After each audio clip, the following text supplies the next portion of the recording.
Hello, everyone. Welcome to episode 201 of the J Situation Podcast. I'm recording this on March 5th, 2024. How are all you wonderful folks doing on this fine day? Yeah, hope you're all doing well. Hope you have been enjoying the time outdoors since it's been so nice.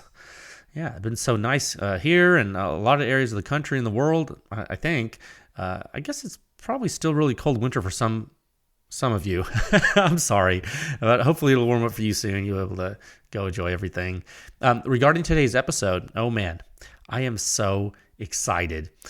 We have listener questions as a topic today, which is so fun.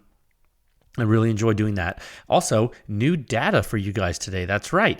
Pew Science member-funded Surefire research, and it's on the 14.5 M4A1 mid-length gas rifle, and it's the SOCOM556-MINI2, and we did it with the 3-prong and the WARCOMP. Yeah. So you get 2 for 1 today, right? Plus, Pew Science members get some really cool extra analysis in the article that I think is really going to help further their understanding of blast physics. Yeah, that's always pretty great. So yeah, some good stuff today, I think. If you're standing by and listening to this podcast in the middle of the night and the Surefire Mini2 article isn't live yet, I'm sorry. It'll go live Wednesday morning, so please be patient, sir or ma'am. Okay, go back to bed, and it will be up when you return. Okay, so let's get into this. And first, I would like to tell you about the gracious sponsors who help make this podcast happen. Like I say every time, if you want to skip to a certain topic in the episode, there are timestamps in the episode description on Spotify or iTunes or YouTube or wherever you choose to get the podcast, okay? For the rest of us, we're going to kick it off right now. Okay, the J Situation Podcast is proudly sponsored by Legion Athletics. Oh man, we just renewed contract with them actually. Legion is in it for the long haul, dude. Legion is awesome. Okay, they are committed to this, and I am so stoked. Nothing you do, exercise, sports, or anything is worth doing without consistency. The folks at Legion understand that. They provide you the opportunity to get awesome supplements to keep you going. It's amazing, dude. Whey protein, pre-workout, post-workout. They do not have everything you need, but they have a lot of it, okay? Visit legionathletics.com. There's a link in the show notes, code word pewscience.com to save 20% off your first order. You keep using that code for double loyalty points. You'll get 10% off everything going forward using that code, like forever. So that's cool. Get strong. It's important, okay? The podcast is also sponsored by Top Gun Range Houston. If you're in the Houston area, even if you're just visiting, they're worth checking out, guys. 15-lane indoor shooting range, largest firearm rental fleet in the whole state of Texas. You can rent pistols and rifles and shotguns and machine guns and silencers. You can put the silencers on the Pew Science Toast weapons, shoot them at their indoor range, get a feel for the handling characteristics, the gas blowback, stuff like that. It's amazing. Check out their firearm rental inventory at topgunrange.com. And, you can shoot them a DM on Instagram at Top Gun Range. They'll be happy to speak with you. They're good guys. Check them out. Also, this podcast is sponsored by High-End Armament Technology, a dealer of exactly that, high-end arms and accessories that are up in Oklahoma. They can help you procure some wild stuff if you really need it, okay? Check them out at highendarms.com, Instagram at highendarms, and they have a Facebook page, which is also High End Arms, if you still use Facebook, which you might. I don't know. I don't. Hope they can help you folks out if you need it. Tell them Jay sent you, okay? This episode is also sponsored by Silencer Shop. You can use their kiosk to your fingerprints and photos electronically. And in turn, you'll cut down on errors. You'll simplify your silencer's purchasing process. You get a money-back guarantee. It's pretty good. No transfer fees, no paperwork errors. Just you and your silencer with no drama. It truly is silencer ownership simplified. So you should probably check them out. And always, and most importantly, most importantly here, I just want to tell you that the podcast is brought to you by the Pew Science Laboratory. I'm the technical director of the lab, and in the interest of public education, we sponsor this podcast and run a public research effort. And our aim is to push the silencer industry forward one test at a time. You can visit pewscience.com for the suppression rating. It's the simplest, most accurate hearing-safe rating for your suppressed small arms. It's based on true human inner ear response of the entire gunshot, from before combustion takes place all the way until all the combustion is gone. That's right. It's the home of the silencer sound standard. There are 7 sections. and it's the most in-depth and accurate silencer data and analysis in the entire world, and it's available to the public 24/7 at pewscience.com. Okay, and you can support the podcast. You can support Pew Science testing, all the public testing we do. Hey, just like the article that's published today, all that Surefire work, you can support all that by joining with a membership at pewscience.com. Keeps the lights on. And there's also a donate feature if you're not into like a monthly thing, which I get it, dude. If you just want to like throw us a bone every once in a while with the donate feature on the review page of the podcast page, every little bit helps. That is greatly appreciated. And something that's free, doesn't cost you anything. You can give the podcast a good rating on Spotify or iTunes, a thumbs up on YouTube, like and subscribe, all that good stuff. Anytime you guys spread the word about this research, it really helps folks know that silencers and guns are awesome. Okay, it just spreads the word and helps everybody. So I do appreciate that a lot of you do that. It's really cool. Yeah, a lot of you are like really hardcore about it, which is awesome. I got two topics prepared for you today. The first one, listener questions. That's right. We're going to dive back into the 6th solicitation, and we're going to answer more of your queries. It's always a great time. I have fun with this. I know you do too. I think we all learn together, which is great. And then topic 2, the 14.5 inch M4 data is back. That's right, baby. Yeah. Sound signature review 6144. That's so crazy. The Surefire SOCOM556-MINI2 on the 14.5 inch M4A1 midgas system with, you guessed it, the 3-prong in the WARCOMP. Oh no. WARCOMP mount. Never change. No, just kidding. Please stop leaking. That would be ideal. Okay. My envelope, back of the envelope here that I used to take notes is filling up. We're going to start topic 1 at a time of 7 minutes and 2 seconds. Okay, very good. Gonna dive in here. One moment. Get a drink of water. Okay, so listener questions. We're going to dive in. The 6th solicitation. Answer more of your queries, and I think we have some interesting ones today. I'm pulling up the spreadsheet right now. Okay, let's get this situated. Make sure I don't accidentally stop the recording, which is always my fear. It's like my worst fear. Oh my God, he talked into a dead mic for hours. Okay, so last time, and just so you know, if you guys are new to this, you can always find the listener questions episodes at pewscience.com/podcast. There's a listener questions metadata tag. So below this episode, when it's published, you'll see that little tag there in the metadata below the episode post. If you click that, it'll pull up all the episodes with listener questions, and you can peruse. Okay, this is the 6th time. It's round 6. We're doing this. We actually left off on question 442 last time we did it, which was the 28th question of the 6th round. And that question was, and that last episode was, thoughts on how CAT and PTR and a few others are putting out new technology because of rising tides. And that was a really interesting, multifaceted question, I thought. There's a lot of nuance in that, and I went on to answer that question. I think we talked about everything from, I think my thoughts were that, I was excited that I was so excited for consumers to see all the new technology coming out, all the different performance parameters we're exploring, and then I was kind of talking about, I think I went in and talked about how I believe that this public research effort has helped push things forward as well, and how this kind of complementary to a lot of that, at least with regard to consumer understanding. And so that was a very long, I think, answer we went into. So if you would like to go check that out, hit up the previous episode and you'll get the full diatribe. Okay, so we're going to pick up this time on this current episode with question 443, sub-question 29. All other factors being equal, is a steel silencer quieter than a titanium silencer? As in Nomad L or Enticer L versus Enticer LTI, etc., etc.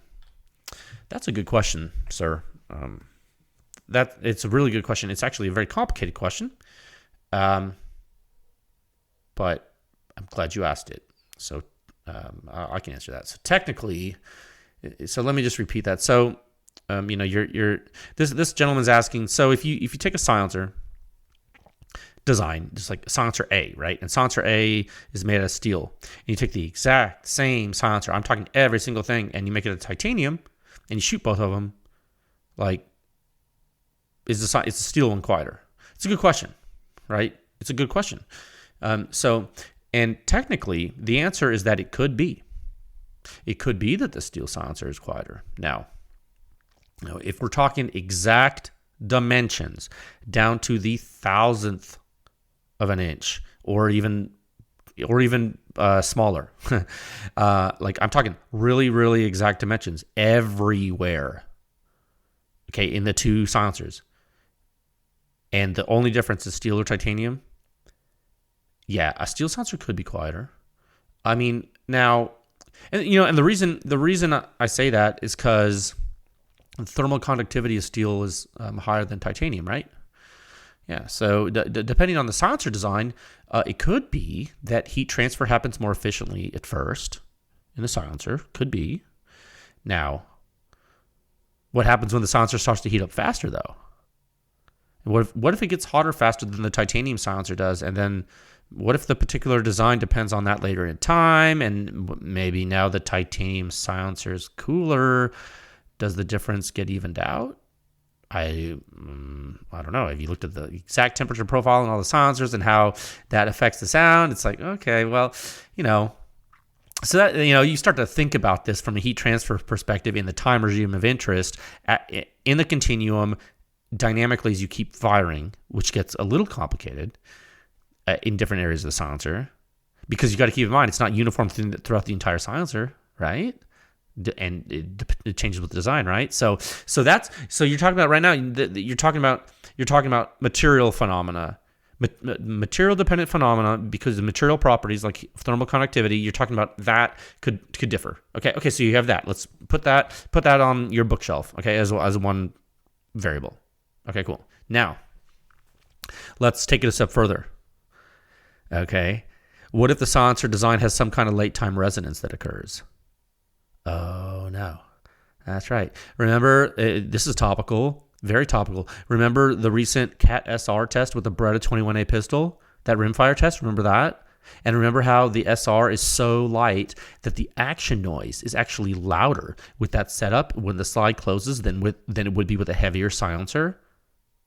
And that was happening purely due to mass. And it could happen with any light silencer, right? So that could happen with any light silencer.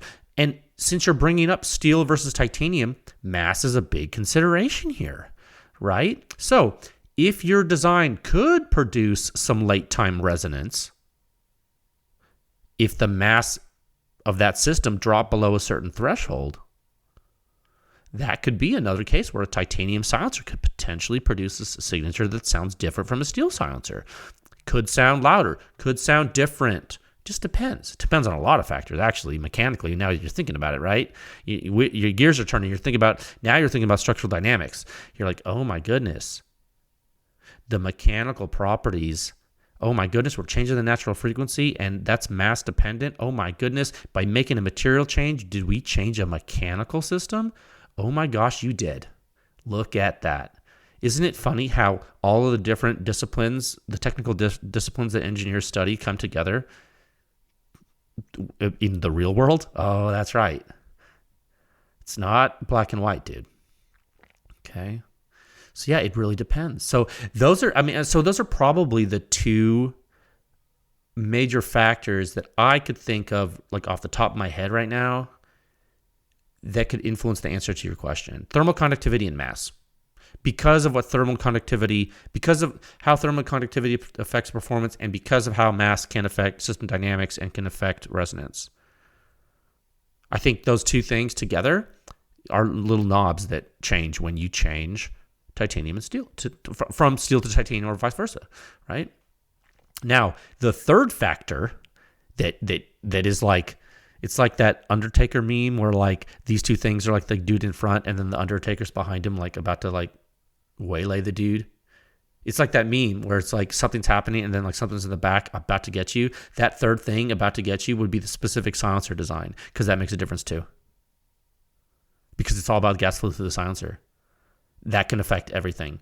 And so different silencers might have different performance going from steel to titanium than other silencers going from steel to titanium because of the way the silencers work. Oh, that's right. Turns out it's not a one-size-fits-all answer. Okay, so that is an excellent question. I'm so glad you asked it, and frankly, I think we're all better for it. So that's what I think. I hope that helps, dude. That's a good question. It's wild. Now we'll move on. Global question 444, local question 30. Suppressor on a bolt gun. Longer barrel, always quieter, provided the ammo is subsonic. You know, first of all, thank you for the question. These are actually really good questions that at first glance don't seem complicated, but this is actually, surprisingly enough, a very complicated question, because at first glance you're like, oh yeah, longer barrel's quieter. No, so you're throwing there's a couple of monkey wrenches in this thing. So let me repeat. This gentleman is asking, if you have a bolt gun and you're putting a silencer on it and you're shooting subsonic ammo, and if the barrel is longer instead of shorter, as long as that ammo is subsonic, he's asking, shouldn't that longer barrel be quieter? And what you want to say, what your first inkling of what you want to say yes. But there's a couple of variables here that, while we could still technically be within the parameters of your question, these variables could change and throw you off. Let's talk about it. So first of all, you said provided the ammo is subsonic. Well, turns out when your barrel is really long and you have a longer push distance for the expanding combustion gases to push the bullet, your bullet still might be subsonic, but how subsonic is it? Oh, if it's too close to the speed of, because remember, it's not like, so there's a speed of sound, okay, in any given medium, right? There's a speed of sound. Okay, let me rephrase that. There is a velocity in a given medium at a certain temperature at which it's a maximum speed at which the molecules can communicate with each other.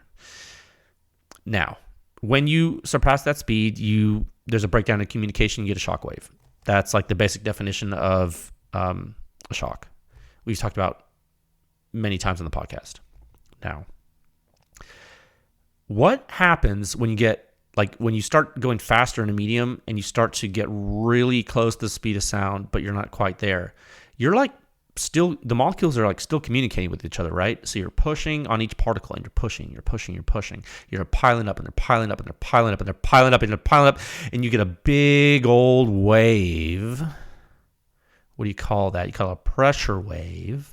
And that pressure wave might start to shock, but not quite. What do we call that? Oh, you're going transonic, son. That's right. You're almost supersonic. You're almost having to break down a communication. It's almost like you're talking to your wife and you're almost going to get in a fight, but you're not quite there. Yeah, you're doing it with the molecules. You're pissing them off, but you're not quite. You're testing to see how far you can go. That's transonic. Now, when your ammo gets to that speed, because your barrel's longer, oh no, the suppressed gunshot might be a little louder than it was before. Oh, be careful. So that's one thing that could happen. So just because your barrel's longer doesn't mean... Now, see, what you're saying, you're coming... And I know where you're coming from, sir. You're coming from the standpoint of, well, because my barrel's longer, the muzzle blast is reduced. So the muzzle blast portion of the suppression is going to be easier, so the silencer should be quieter, and everything's hunky-dory. And you know what, dude? Most of the time, yes, that's correct.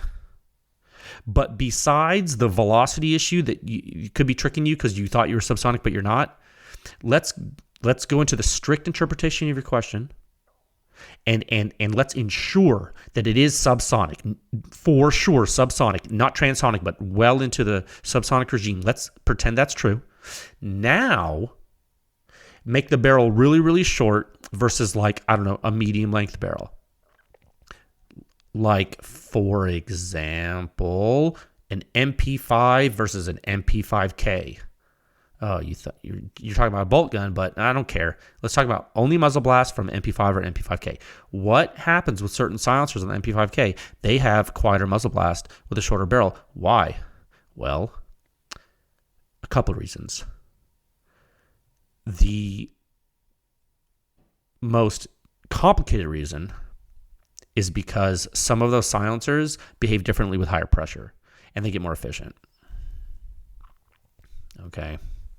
And that part sucks.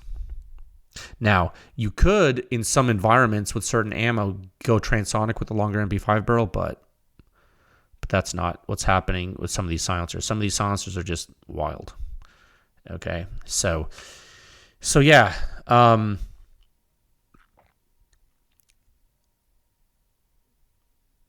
So just for a second, for the sake of argument, for your question, assuming the ammo is still well below the sonic velocity in air, all other things equal, the longer barrels should be quieter most of the time. But you know what? You get one of those RS9s from Resilient or something, and there's some other things out there you haven't seen yet that I've tested.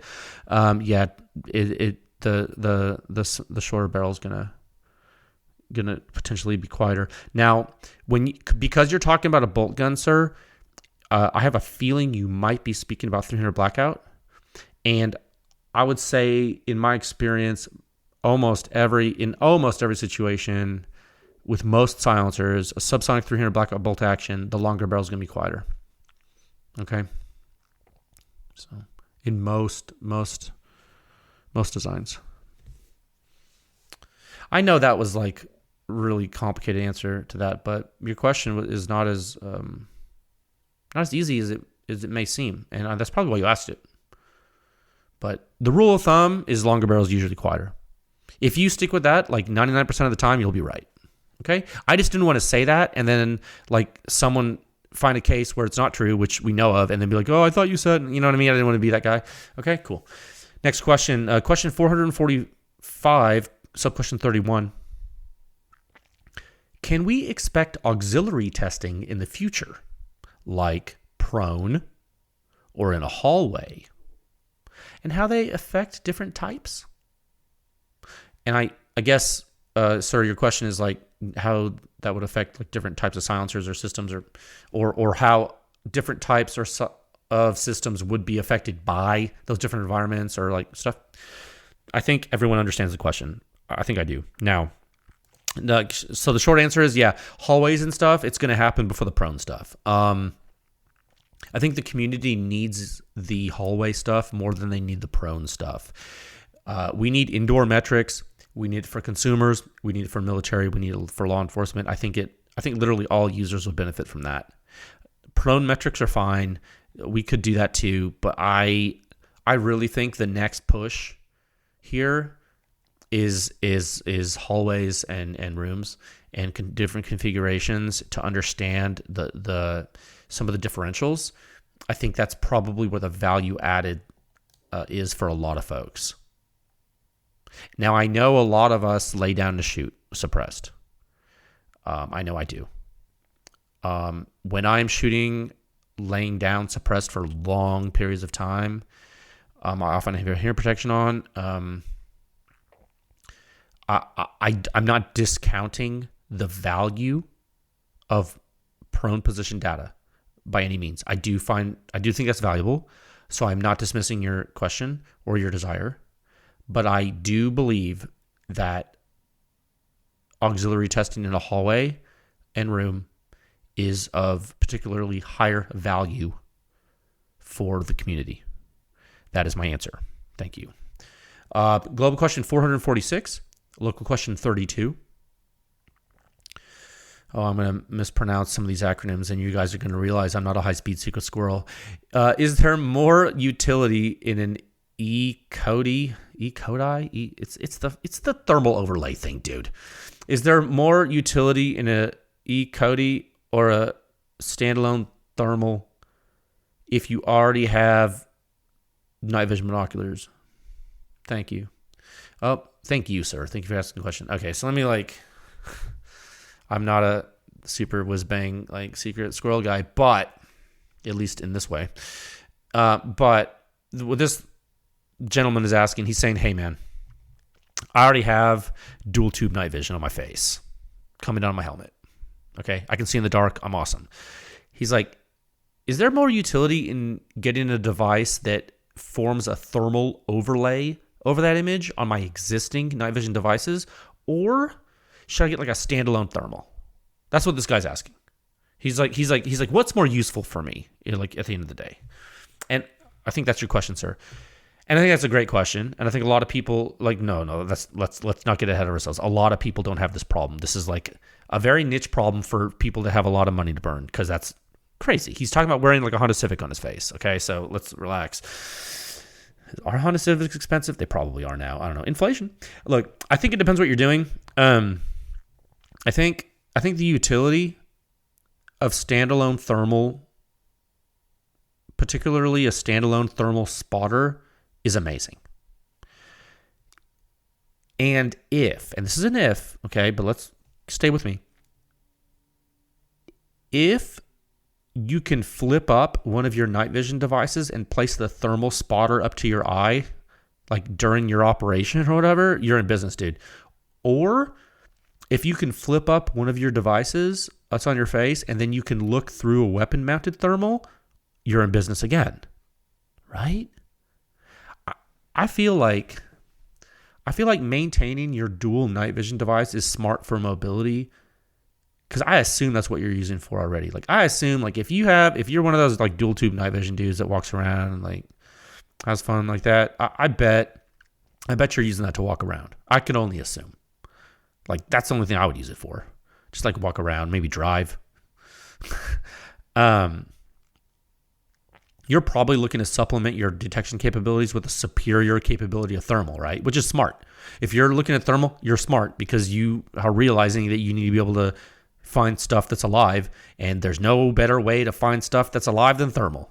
So I do think that thermal overlay on your device could be cool, but I have actually, it's funny, I have, just so you know, I'm not talking out of my butt, guys. I have a device that does that. I can put my Skeeter L slave to a PVS-14. I have the little adapter for it. I've done this myself. Okay, so you can do it and it works. And now that's not a super high speed one, but it's a pretty good one for 99% of the world. I have that. I've done it.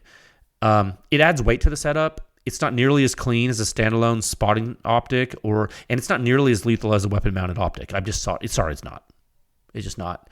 And not that. I mean, there might be something way more advanced that you're talking about, and that might be awesome. But from a practical standpoint, I feel like flipping stuff to the side and reconfiguring it for special tasks in the field is something I do when I hunt.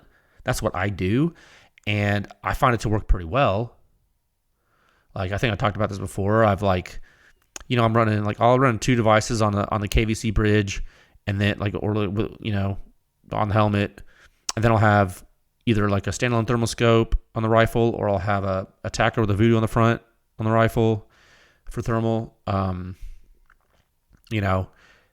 do that.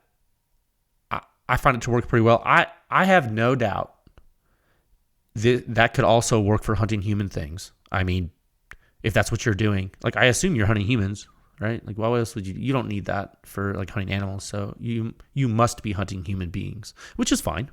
Everyone hunts different things. You can get a lot of bang for your buck in standalone thermal, and then you can use that all the time, right? And then you don't have to use it with your night vision if you don't want to, which is awesome, dude. Because then you can use it during the day. And who doesn't want to be the predator during the day and the night, right? What? Do you guys that only have night vision and no thermal, what do you do during the day?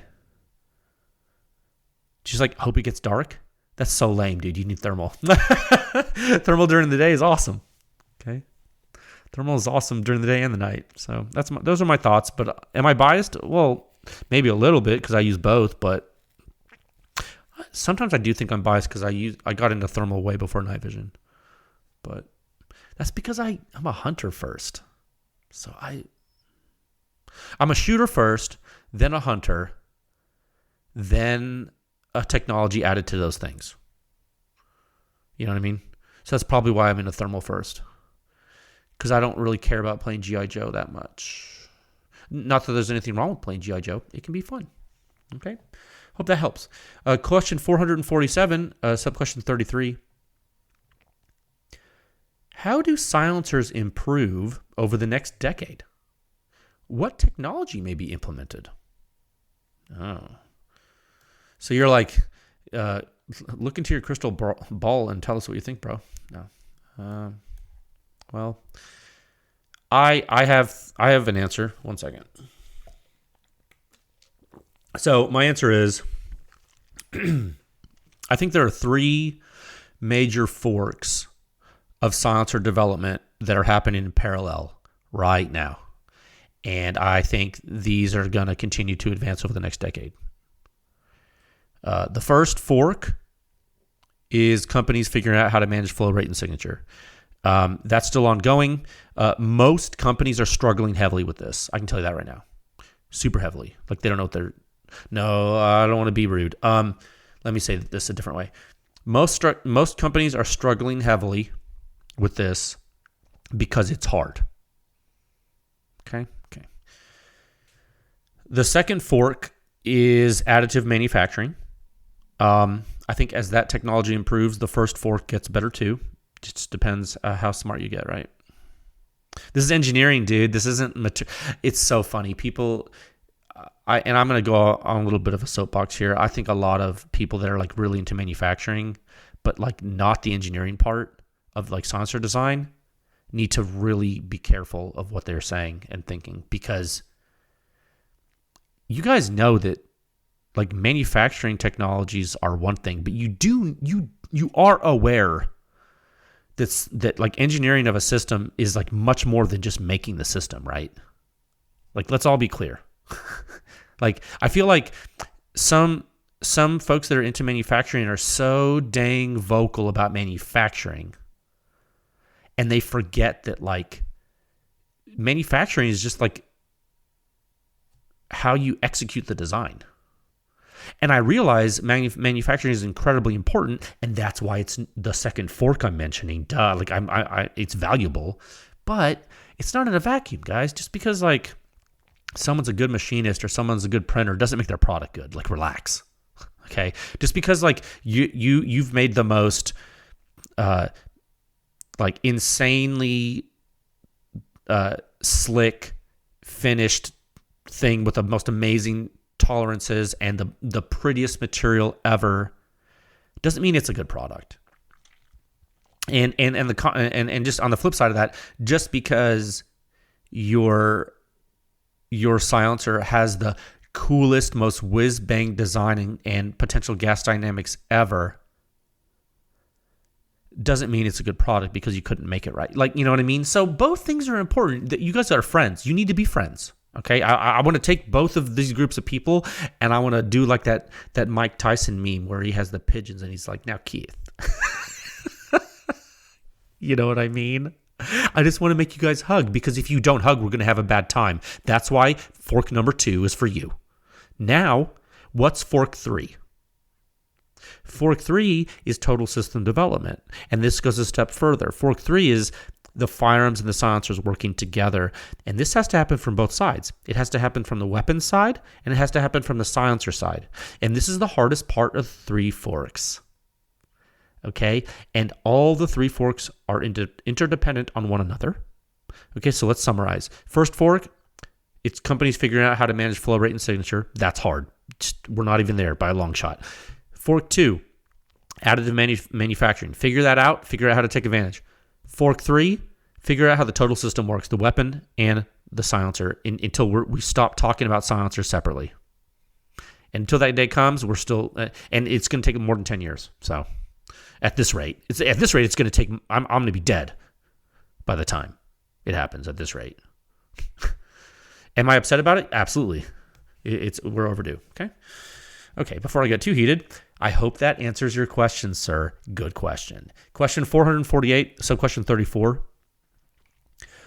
Do the proprietary flow muzzle devices benefit performance better than traditional designs? Okay, that's thanks for. I think I know what you're asking. Thanks for the question. Let me repeat this in a little bit in a way that's a little bit more digestible.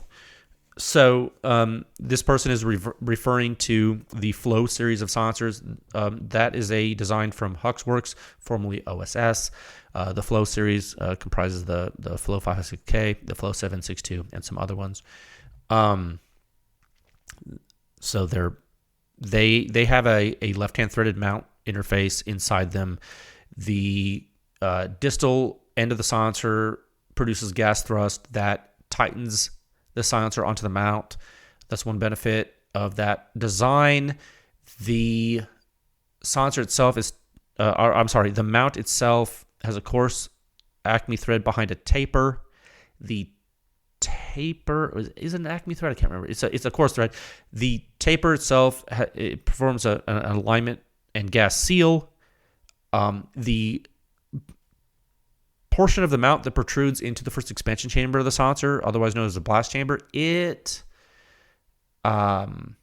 has geometric features which do a couple things. One thing that their mounts do is they prevent direct shock reflection down the barrel. The other thing they do is they send gas out radially, not, I think, completely, but in a certain way to take advantage of some of their design of the silencer. So I know that's a long thing I just said, but that's why that guy's asking this question. This guy's asking, do those muzzle devices help the performance of the Flow series more than like if you put a different device in there? Because here's the thing, dude. There's a couple people are doing some stuff with muzzle devices for Huxworks OSS stuff. They're making the taper and thread pattern the same, and then changing what the device is. So they're changing the geometry, and the people doing this are not engineers. They're just like people who make silencer mounts and like gun companies. They're just like, oh, this looks cool. And so they do. I'm telling you that's what they're doing. And then the other thing that you got going on is you got the Huxworks came out with the other series called the Ventum, which is like a hub compatible silencer that's supposedly uses their flow through technology. Okay, so you see all like the variables here, right? Like, and how we could test this to come up with the answer to your question.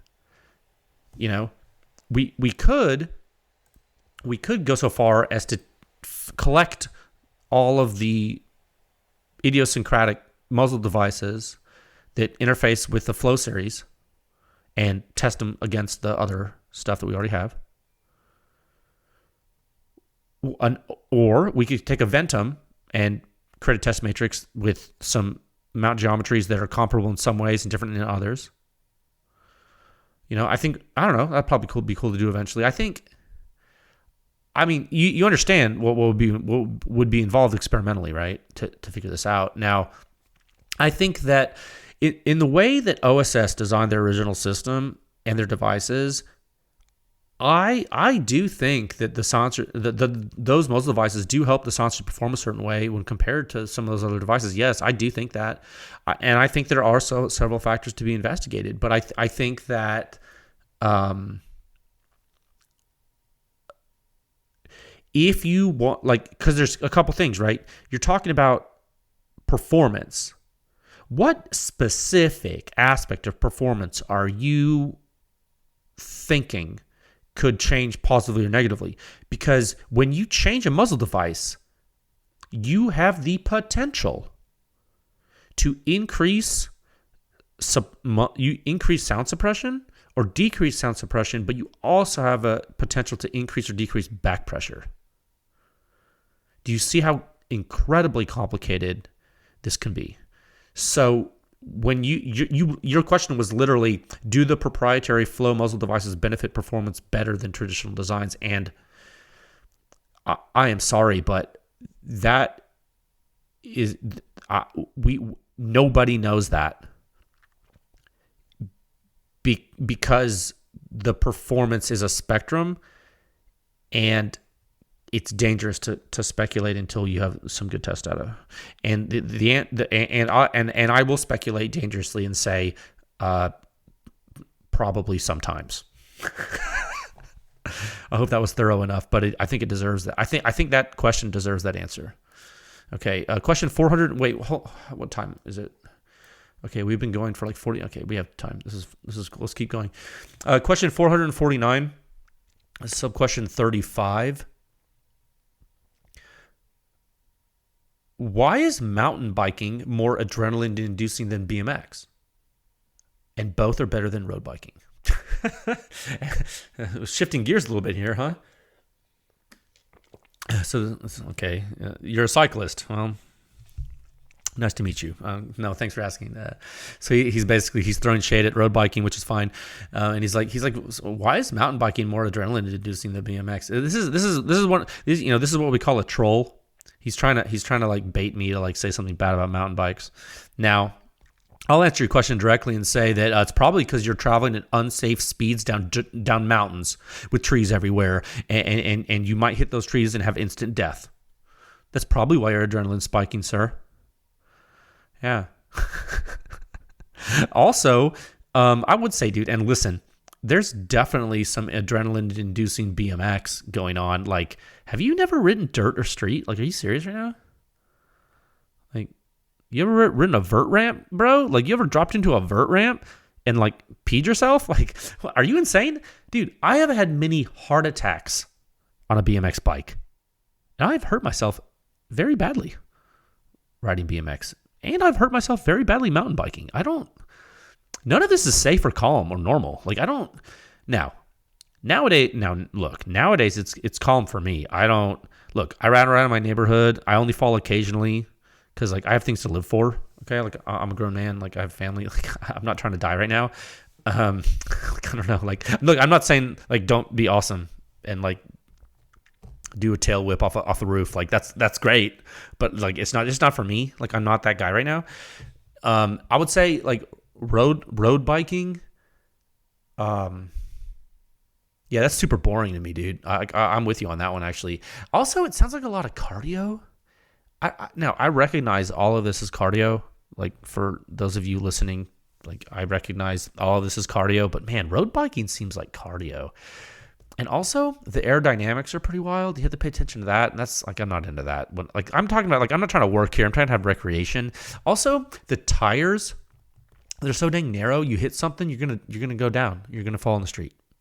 And if you're an adrenaline junkie and you, like, want to somehow make road biking more exciting, like, if that's something you want to do, like, if you always, like, you want to be Lance Armstrong, but you think, like, how could this be, like, closer to death?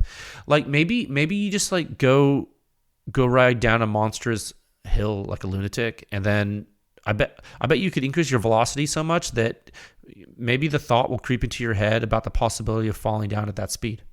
And if you can't ignore those thoughts and you, like, it freaks you out, maybe you'll crash. And how's that for adrenaline? Dude, you lunatic. What's wrong with you, man? He's trying to troll me. It's like, oh, really? I hope you're okay coming down that hill, bro. When you're in those trees, don't hit a tree. No, I don't wish death upon you. I hope you're okay, dude. Please don't get in an accident. Okay? Thanks for the question. Look, I think outdoor sports are amazing. I've ridden bikes my whole life. Like, I've always been a BMX fan. Like, something about, like, I don't know, 20-inch BMX. It's like I don't know if you've been on a BMX bike lately, but a couple. Many decades ago, when I first started riding BMX, the bikes were like Flintstones bikes compared to what we have now. Like, you can't even imagine the technology that's out there. Like, the bike I have now, it's so light. Who was I talking to about this the other day? Oh, I was talking to Corey from Superior Defense he's into BMX. We were talking about this, and, like, we were just, like, sharing videos of these gnarly tricks people are doing. And I'm just like, I don't even, like, every day I see a trick. I see people, like, doing backflips off of curbs. I'm like, what is even going on? So the game is changed, man. It's a young man's game, though, I think. Question 450, local question 36. 36M when? That's a lazy question, sir, but I'll answer it. Thanks for asking. He's talking about the Sansoco Omega 36M. It's if I remember correctly, it's a 36 caliber rifle silencer in the style of the Omega, in a modular envelope. Yeah, we need to do it. This is actually relatively topical because on social media, I want to say Reddit, there's a dude. I don't know how I randomly saw this post, but I did. I was just scrolling through on one of my breaks and I saw it. I was trying to help this guy. He was saying his silencer was louder than he thought it should be on a 308 bolt gun. And his 308 bolt gun happened to be the exact same bolt gun we test on. And he had made a post. He was like, "Is this supposed to sound super loud?" And I wanted to be like, "Yeah, dude, it's like suppressed 308. It's not quiet." But at the same time, he's shooting 308 to the 36M. The 36M has an overbore for the cartridge, right? For 308. It's not the right, if you're looking for the highest performance system for 308, you wouldn't pick a 36M because it's not a 308 silencer. It's a 36 caliber. It's not 30 caliber. So you're a little bit big. So what is that doing? Well, it's letting underexpanded gas out of the system faster. That's the technical term for it's louder. And so you're losing some efficiency. And now, to be clear, I don't know how the 36M performs, haven't tested it, but that's my guess. And I will say that we have seen some really overboard silencers do pretty well in some situations, but I would still venture to say that I don't think the technology in the 36M is going to dictate that on the 308 bolt gun, okay? Because we've tested a lot of 308 bolt guns, and so I like to know. We've done a lot of 308 bolt gun tests, so I'd like to think I know a lot about that. And I would say that the 36M, just me looking at it in my head, I'm like, nah, that's not the move if you want a super quiet. That's my opinion. I don't know. Without test data, it's dangerous to say, but I've been wrong before, but not a lot. Not wrong about that, I don't think. So yeah, we'll test it. Your question is when. I don't give ETAs, so I don't know what you're asking that for. Thank you for asking it, though. I will answer you, even if it is not going to get the answer you want. Question 451, sub-question 37. Should silencer companies use heat ratings based on materials and general firing schedule ratings? I don't think you asked that in a way that you meant to, but I think everyone understands what your question was. You're basically asking, should silencer companies give the end user information about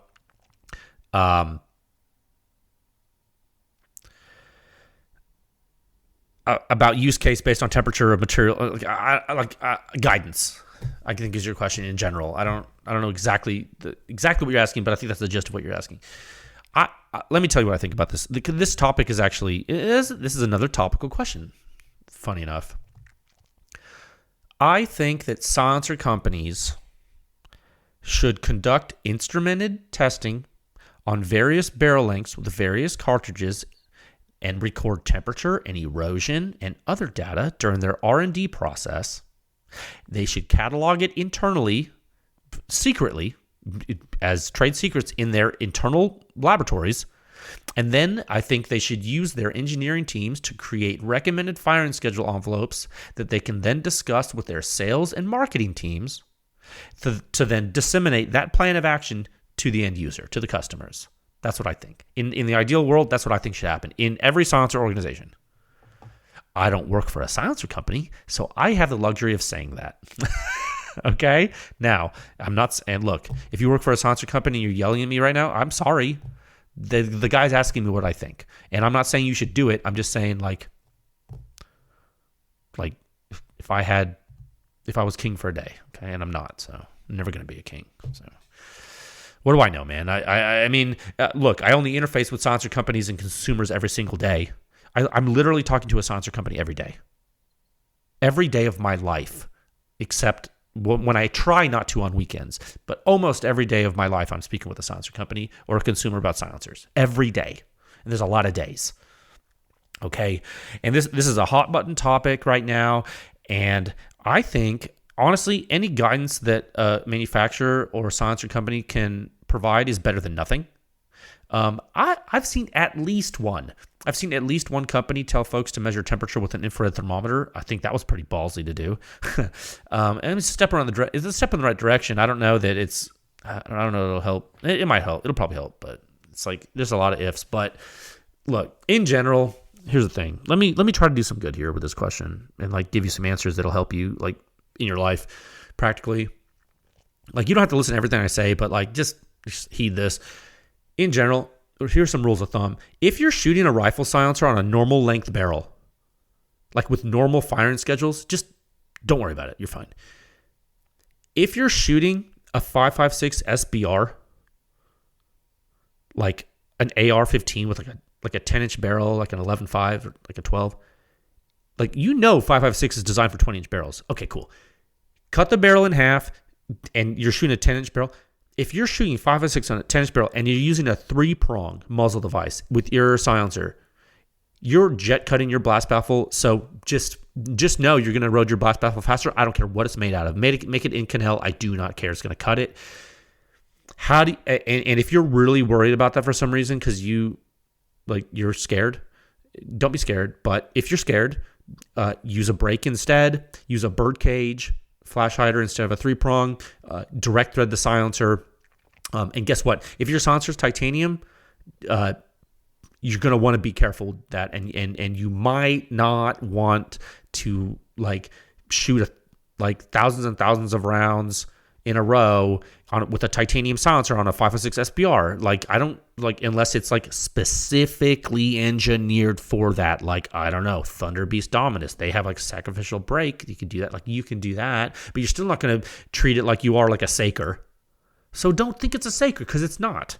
It's a titanium silencer. It's not a freaking whatever the Saker's made out of. I can't remember. You know what I mean? So that's another thing. Okay, here's another rule of thumb. If you're shooting like a 9mm pistol or like a subgun, you can erode your blast baffle too. You know that, right? We figured out a long time ago, like stainless steel blast baffles on pistol silencers were a good idea when people were shooting the crap out of 9mm pistol silencers. So be careful. It depends on the silencer, but be careful. Like aluminum is probably not a good idea. Titanium is probably pretty good. Steel's probably pretty good.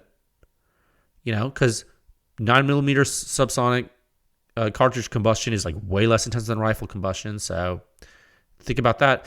Now let's move to 22. I got a question about this the other day. What, you're shooting 22? It's probably not a big deal.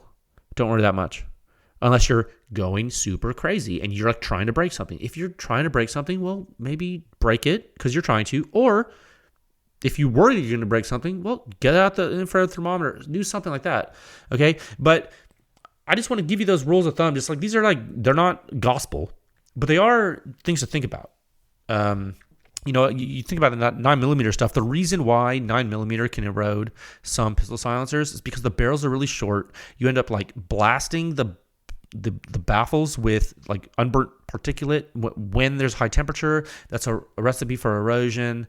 It just depends on the weapon. Okay, it just depends on the barrel length. There's a lot of things going on, guys. Okay, so to recap, the question was, should silencer companies use heat ratings based on blah, blah? Yes. Silencer companies should do a lot of things they don't do. And good luck making them do it. I mean, I'm not going to make them do it. They already get mad enough at me for taking away their narrative control about signature. What, now you want me to talk to them about material properties and structural engineering? Oh yeah, they'll love that. Wait, yeah, Pew Science. Watch Pew Science starts to do durability testing. Oh, that'll be the day. I already get enough threats. Question 452, sub-question 38, dream car. So I guess you're asking what my dream car is. I'm not really. I'm old. I can tell you, dude, I drive a Corvette and a 3/4 ton pickup truck. I bought my Corvette a long time ago. It was like I bought a used. Don't worry, I'm not like, oh my god, he's like so rich. No, I'm definitely not. I bought a used Corvette like a long time ago. It's an LS3. It's pretty awesome. I modded it a little bit. It is really nice. I love it. I always wanted a Corvette. That's why I bought it. I bought it a long time ago. Actually, you know what? I bought my Corvette way before I started Peace Signs, actually. I love that. I love that car. It is fast, and it's cool. I've always heard it said, like, if you talk about like a Camaro or a Mustang, you're like, those are cool cars. And like, they're like cool muscle cars. Like, but a Corvette, I've always like heard it's an engineer's car. And I do think that the Corvette has some serious technology in it.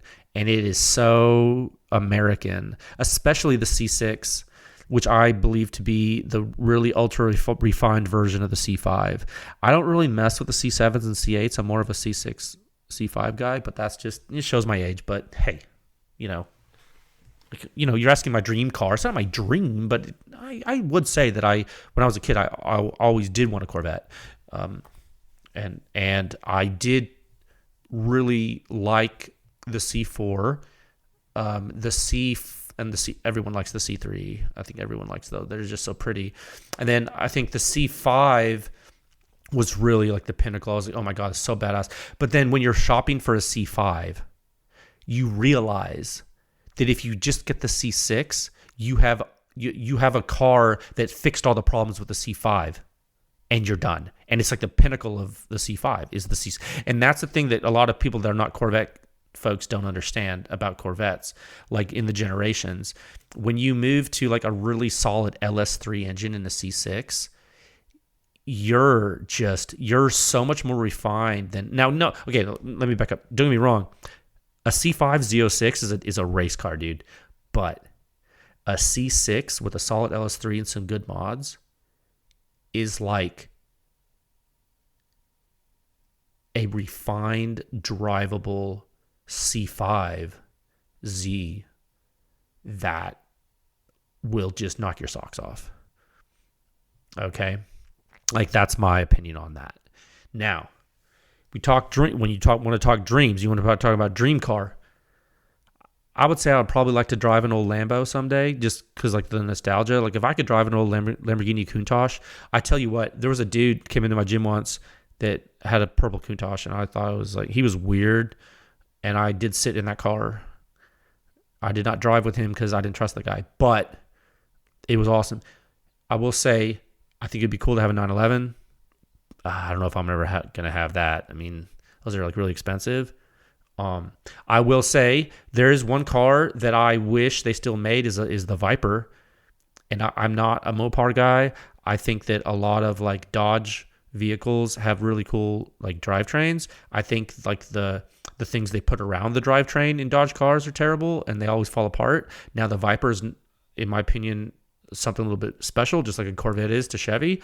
And I think that I would love to like drive a Viper around. I think Vipers are awesome. Like you can't argue with the fact that vehicle will kill you, which to me, like that guy earlier asking me about adrenaline from like riding BMX. You ever driven Dodge Viper, dude? So yeah, I've always wanted one of those, but I don't know. So I don't really have a dream car, but those are some of the cars I think are cool. I can tell you that I've ridden in a lot of Teslas, and I am not into that. I'm not into that. Nope. Not into that. I know the torque curve is infinite. I know it's an electric car. I don't like it. Just not. You know what I think? I think Toyota has it right with the hybrid stuff. I think if you're going to go electric, you go hybrid. One of my buddies has an electric Porsche. To me, that's a shame. Question 453, sub-question 39. What do you think of the GVAC system that Gemtech and Smith & Wesson has come up with? That's a good question. 1 second. What time is it? Are we like going crazy? Oh no, it's an hour. Okay, let's keep going. We're going to do it. Okay, what do we think of the GVAC system that Gemtech and Smith & Wesson has come up with? I need to test it before I offer any thoughts. I don't want to like speculate and like ruin someone's day here. I do think in concept it's interesting. I did take a look at that earlier. I say earlier, like last year or something. Like I didn't test it, but I did like look at the system like on the internet, kind of looked at how it worked and what they were saying about it. I think the concept is interesting. I don't think it, well, let me rephrase that. I am not sure if it does what some folks are saying it does. I think it's the same thing that was in their Integra uppers. Their uppers that had like silencers on them. I think they use the GVAC in that. I think what the GVAC does, I think it provides more expansion volume forward of the gas port, and I think that lets combustion gases expand into that volume, and I think that probably helps to lower the net pressure at the chamber. I think that's probably what's happening. I think you could do the same thing that the GVAC does with a shorter dwell time and shrinking your gas port with an adjustable gas block. And or you know what? Don't even shrink your dwell time. Just shrink your gas port. I think you could do a similar thing. I would need to test it to compare. That's just my speculation. I don't know, but I don't think it's a bore evacuator. It might. I don't know about that. I really don't know about that. I think it's an extra expansion chamber. I think that's what it's doing. Okay. Call that what you want. But anyway. Okay, hope that helps. Okay, last one. We're going to do one more. Question 454, subquestion 40. Shot timing. How does PewScience control shot cadence and potential impact on silencer? That is a good question. Oh, wow. Look at the big brain on question, dude. Oh, good question, man. Yeah. I'm glad you asked. We control shot timing through strict test protocols, and we have a tolerance window for cadence. And we develop that methodology and cadence through studying the effects of exactly what you're alluding to. Yeah. Wow, that's a really good question. So let me tell you what we don't do. What PewScience doesn't do is just shoot the gun, record data, and then like drink a beer. No, dude. We use PewSoft. Our systems allow us to keep a really tight shot schedule that's extremely consistent, and that's all I'm going to say publicly about that. And suffice to say, this is something that we're very, very in tune with. Like, I don't know that anyone controls this like we do. There's no way, dude. They should, but there's no way they're doing that like us. There's like there's 100 things we do that no one else does, and I'm not going to tell you all about it. It's like, this is what? Like, it's a good question, and it's not just that first round pop that changes. You think it's just that? Oh my God, dude! There's so much other stuff. Remember our discussions about heat transfer? Oh my goodness gracious! Let me close with this listener questions session with this. I would say it is very important to understand a lot about how silencers work before you start testing silencers. This is a word of warning. You can really screw up a test if you don't know what you're doing. And this is why some test labs that don't have silencer specialists in them, they get data that's very suspect. And there are a lot of things that go into doing this consistently that frankly, our laboratory pays very close attention to. And there's a lot of variables we keep in mind. There's a lot of things we're doing. And this is like, oh man, I could talk so long about this. You're just like scratching the surface of like how many things we pay attention to when we test, man. And so your question was, how does PewScience control it? I'm gonna be vague, and I'm gonna tell you through strict protocols. That's how we control it. Saying anything more than that is not gonna happen. Okay, I'm going to highlight that row. Okay, great. That's awesome. 454 questions. That's pretty nuts. And I think we did a lot today. We're already to question 40 in the 6th solicitation, which is not too shabby. All right, I'm going to save that spreadsheet and I'm going to close it. Boom. Dude, that's great. That is more than great. It's phenomenal. Thank you for those questions. I think you're all making this better for everybody. Topic 2 at a time of 1 hour, 4 minutes. in 42 seconds. Okay, topic 2, 14.5-inch M4 data is back, baby. That's right. Sound signature review 6144. The Surefire SOCOM556-MINI2 on the 14.5 M4A1 midgas rifle with, you guessed it, 3-prong and WARCOMP. We did it again. Oh, let me get a drink of water. It is late. Went hard in the paint with those listener questions. You know, we did it again with the Surefire, and at this point we have to, right? At this point we kind of have to. It's basically expected. Every time we test a Surefire rifle silencer, we have to do it with 2 mounts. It's kind of like, what about the WARCOMP? It's like, oh, I'll show you what about the WARCOMP. The reason we have been doing this is because it's actually one of the best lessons in simple blast physics you can get as a layman. I am telling you guys, especially you Pew Science members, if you read the full version of this article and you understand it, you have a blast physics education that is better than 99.9% of the population, dude. This is, without a doubt, one of the simplest and easily provable case studies of blast propagation physics that exists in suppressed small arms.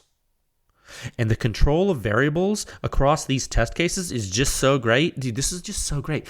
You have a bunch of silencers that are very similar to each other, right? With the same mount interface with all these guns, and we're changing one variable at a time. The weapon, the ammo, the silencer, the mount. It's so great, dude. So here, you have the Mini2, the SOCOM556-MINI2.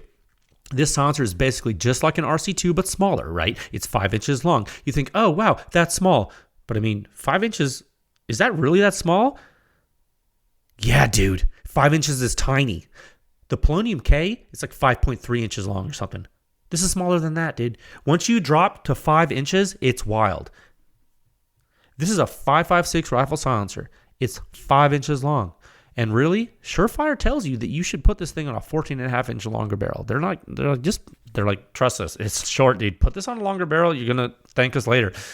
And I don't think they say that for durability reasons. I think it's probably for signature suppression performance reasons, dude. And the fact that when your barrel gets longer, having a shorter silencer can be a welcome thing is pretty obvious, right? Longer barrels and longer silencers can sound cool, but they can also be pretty ungainly to move around with, depending on what you're doing, depending on how heavy the silencer is. Remember, it's not just the weight, but it's where the weight is on the gun, right? It's important, okay? This article contains 5 sections in the full member version, actually. You're getting both tests, the 3-prong test and the WARCOMP test, and members get more data with both of those. And also, you guys are getting another section overlaying some signatures from the 2 tests in a way that I think is going to help people a lot. Okay, we did this before in some other articles, but I know there are some new members listening who may not remember, so I think it's going to help you. One of the things I really want folks to start thinking about is multiple sources of blast loads, and that it's not just a peak dB that determines how hazardous something is, guys, okay? We've said this again and again for 4 years now. This is episode 201, and I'm telling you again, there are multiple blast load peaks occurring during a suppressed gunshot. When you shoot a semi-auto weapon, it's more complicated. When you shoot a suppressed semi-auto, it's super complicated. When you shoot a suppressed semi-auto with a leaking mount, it's one of the most complicated signature environments you can produce. And if you aren't using advanced waveform and signal analysis to understand what's happening, you're going to miss stuff, dude. You're going to miss it. This is where we really pull away, guys. Okay, this is why all of you listening are such a cut above. You understand this. You know what to look for. It's all in the articles. You are learning this together. It's so awesome. Okay, it's important. Another thing you guys are going to notice when you look through this is some similarities that the Mini2 has with the RC2, and that should be of no surprise to you, given how similar the 2 silencers are. Really, except for the number of baffles. Okay? Back pressure is also something you guys are going to need to pay attention to here, and its influence on ejection port blast. And, you guessed it, muzzle blast too. That's right, along with the 3rd source of blast, the WARCOMP leak. All of this stuff's working together to define the total signature, guys, okay? I'm glad we could get it done. The silencer is in a ton of hands. These Surefire testing and analysis programs are a lot of work, but we do them for the members. We do them for the public because they're so dang useful. The silencers are everywhere. With those kind of numbers, this is going to help so many people, and it also gives a good baseline for some folks that might have never shot a Mini 2, but they've shot other stuff. Okay, they've shot other stuff. Now, this is 14.5-inch mid-gas, and the thing about 14.5 mid-gas is that it's really going to let you know if you have high back pressure. Boy, does this host let you know. I think I told you this, folks, before, but... or I think I told this to you folks before. Today.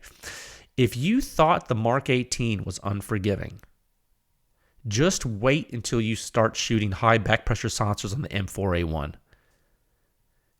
This thing will keep you honest for sure. The data really reflects it too. I'm becoming more and more pleased every day that everyone selected this rifle as a host weapon, because I think we're really going to get some excellent resolution for ejection port blast hazard across the pedigree.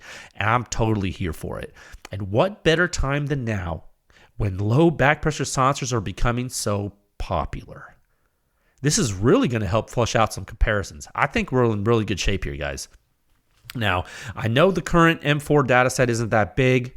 I want you to stay tuned. For now, you got 5 data points. I think they're actually pretty interesting when you consider the types of silencers that we've tested so far on the M4. We actually started in the deep end. You got to consider this. We started in the deep end. We started with the RC2, as is tradition. But the RC2, despite its age, is a relatively complicated silencer. Okay, then the Cat WB, incredibly complicated silencer. Now the Mini 2, just as complicated as the RC2. So you see this range of performance in the article, and it's going to be fun to see where some other designs fall. Pay particular attention to how designs are going to balance ejection port blast on the M4 with muzzle blast to the shooter. Okay, or should I say, how they'll try to. It's not easy, folks. And it's going to be a barn burner, I think. I think it's going to be a barn burner. So, yeah, I'm happy to provide this to all of you. It's 100% member funded. So if you're a Pew Science member, consumer, or company, thank you. You made this happen. We owe you. Please go check out the article. It should be live now if you're not up too early, if you're up too late on a Tuesday night, which is weird. No, I'm just kidding. I hope it helps a lot of people. We'll be back next week to talk technically about the article. There's a lot of information in there. So take a week to read it, digest it. We'll go over it together next episode. I think it'll be cool. All right. I hope you enjoyed the listener question segment. I had fun. Hope you did too. We'll keep chipping away at that. I can't wait to do the next one, but every episode we do those, I have fun. So thanks for listening, okay? Please stay safe out there, and I will talk with you folks again soon. All right, bye.